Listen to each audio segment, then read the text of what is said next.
Born and raised in New York, you know who Angie Martinez is, and you know what she's all about. If you're not from New York, you've been affected by her because the birthplace of hip-hop, Hot 97 Radio, up the street. Angie, of course. Can you say that here? I can say whatever I want. Oh, I was snapping you while you were talking. But let me tell you something.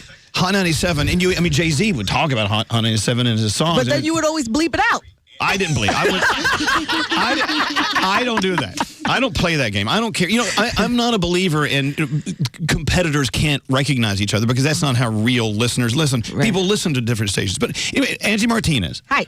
From many years at Hot 97, the voice of New York City, now working for us down the hall at Power 105. The fact that you walked across the street like that is just amazing to me. I can't wait. I want to go to another station. I'm going to go to KLJ. Where would you go? I don't know. He's going to go to... I'm going to go to Fresh. Light FM.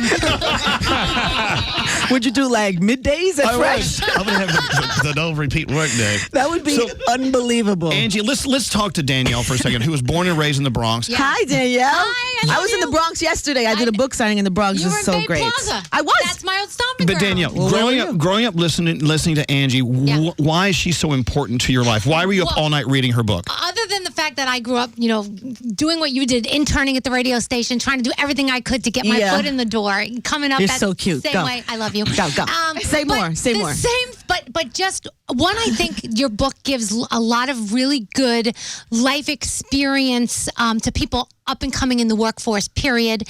A strong woman standpoint, and also just things that you've gone through and things that people like Tupac have said to you that you've taken and used throughout your entire career. I just think it's an inspiring book, and to see how far you've come from, like you said, so little. Thank you so much. You're welcome. And I'm sorry you didn't sleep. It's all right. It's so good. I can't wait to go home and read more tonight. Look, I'm a firm believer in the fact, Angie, that everyone has a book in them. Yeah. But every once in a while, someone will get the courage to finally write it. Why did you decide to write a book about you, your voice? Actually, the name of the book is My Voice. It's my voice. I think it was two things. It was one thing of that big career change. And so what happened in that moment is everybody was like flooding me with like memories. I remember this happened in your show. I remember this time. And so my brain was already in like thinking back and kind of assessing all the things that have happened in my career and realizing how many amazing lessons and stories I had and wanting to share that with the people who felt so connected to me on the air. So there's that. And then there's also, I feel like there's a lot about radio that doesn't get documented well. So we have all these amazing things that happen throughout the years. And it's not, I don't see it on the internet. I have these amazing interviews with like Jay-Z and R. Kelly in the middle of the night, fighting with R. Kelly has pepper spray in his eye. It's not even on the internet. No. Like these are things that happen on my show that Stuff you saw.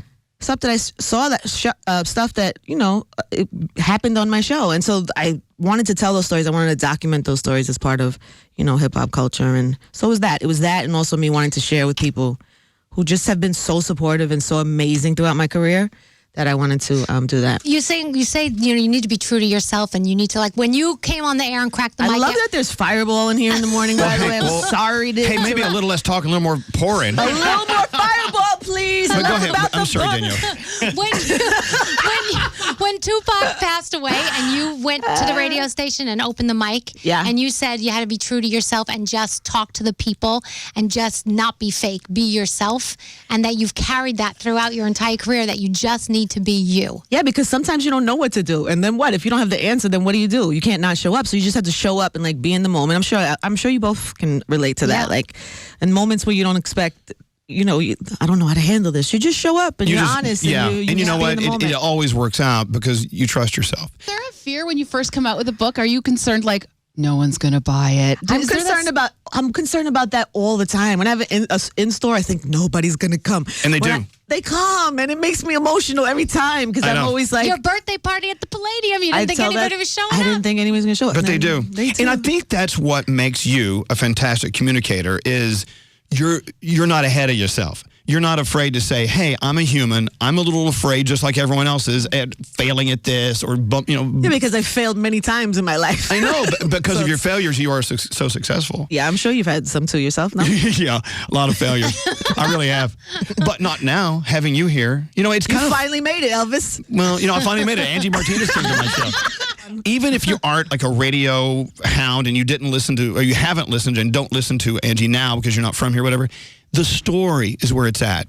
The stories you're telling, which to you were just another day at the office where where Jay-Z says, come down to my car, I've got to play a track for you. Yeah. Or, you know what I'm saying? Yeah. Those are stories people are just wowed by. To you, it's just another thing. That's been the best thing about this. Is like I write these stories about that kind of represent the hip hop culture, hip hop radio, and so I get the reaction from that community, from our community, which is amazing. But then also outside of it, Gail King hosted my book signing, and she loved the book and had all her little notes and questions, and some of them were about hip hop, but more of them were about just life and lessons and things like that.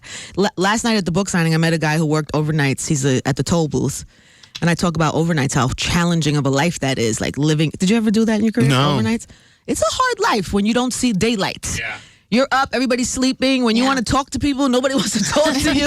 Right. It can be like a dark life. So I talk about that a little bit. And he showed up at the book signing yesterday. He works in the toll booth. He can relate. He was like, he wanted me to sign that page. Wow. And thank you for understanding. So when you're doing overnights, it's like working in the radio toll booth, basically. You're 100%. Yes, 1,000%. So it's amazing to see what things people resonate to. And some of it's hip hop related, some of it's just life related. So in your book, what could you not put in? Ha! I'm sure there is a list of things. You know what? We better not put that in because you know what's the truth? blah, blah, blah. I didn't. I was going to. My thought was like, okay, I don't know how this. Oh gosh, let me just write it all, and then after I can then edit. But the truth was, once I put it all down, I realized, oh, this happened because of this, and then this happened and brought me to this point. And there's nothing I'm ashamed of. Even the bad things took me to something. Even I learned. There's lessons in everything. So there's nothing. There was nothing I took out. It's all there. You'll be surprised how much it's almost like a little, even now that it's out, I'm like, why did I tell everybody that? But okay, I'm fine with it. But see, that's all there. It goes back to why you are so great at what you do on the radio. Thanks, is because Elvis. it's that honesty. Sometimes you say things that are so honest, maybe later on you may go, oh, crap. Why did I say it? Yeah. But you needed to. People need to hear that honesty. But also, I think when you make a commitment to, like, okay, guys, I'm going to tell my story. You've been with me for 20 years in my career. I'm going to give you my story. You can't give a piece of the story and hide stuff. You have to if you commit and you say you're going to do it, then you do it. But I'm glad you did, because I remember, the article in the Daily News that you talk about, when you supposedly had beef with somebody. Yeah. I remember that article going, get out. Oh my gosh. And now I know the truth behind it. And I was like, isn't the truth oh my a beautiful gosh. thing? Yeah. It's all in there. It's all in It's there. all in the book. Curse words and all, Elvis. See, now I'm Many pissed off. curse words. 'Cause Many curse words. I'm supposed to do a book soon. Yeah. But now you've already done the book about truth. Now I got to write like a recipe book. That's all that's left for me. Sure, that would be amazing. Elvis's favorite fish dishes. I would buy that book, It's like Elvis. you took all the fun away from Stop it. You have many things you could talk about. I don't know. I do want to say congratulations. Thank you so much, Because Elvis. there's just something about writing a book that I have to believe it changes you for the better. Everyone has a book in them, and you got yours out. It's an amazing experience. Angie Martinez, My Voice. Order it now. It's backed up on Amazon, but they're going to BarnesandNoble.com. You can get it at BarnesandNoble.com, and you're signing. Mm-hmm. You're signing somewhere. Where are you? I'll be in Brooklyn on the 25th, right at Bookmark, and Jersey. What's the Jersey date? Bookends. Sorry, I messed it up. Bookends, and then in Jersey. Can you put it up on the website or something? We'll do whatever you tell us to do. Okay, Elvis. Angie Martinez. Thank you.